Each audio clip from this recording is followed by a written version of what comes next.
Манга Жапон халкынын комик китабы деген маанада кагаз бетиндеги окуяга толуу сүрөт. Манга Жапон тилинде бир түрлүү сүрөт деген сөздү берет. Булайша сүрөтпен бейнеленген чыгарма деген маанада. Манга менен аним бири-бирине тыгыз байланысты. Неге десеңиз, манга жазылып, артынча аним түрүнө форматталынат. Манганын барлык жанрда чыгат. Комеди, хоррор, слэшер, окуяга толуу тагы башка.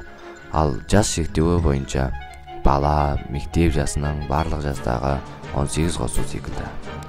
Зерттөөчүлөр манганы 12 гасырда да пайда болгон десе, осы кездеги мангалар 19 гасырдан бери жалгасып келеді. Экинчи дүйнө жүзүлүк согуш жылдарында манга сатылымда жогору болгон. Onun себептери согуз, робот, төбөлөс, кылым жанрындагы мангалар көптөп чыгарылган. Мангага эң көп ыкпал эткен эки адам Осама Тизуко, Мачико Хосокалар эди. Осама Тизуко заттардын козголустардын баяу жылдамдыгын көрсөтүү үчүн сызуу техникасынын аркасында манга кызыктыраак болгон. Булайша сызуу техникасын жаңадан киргизген деседи.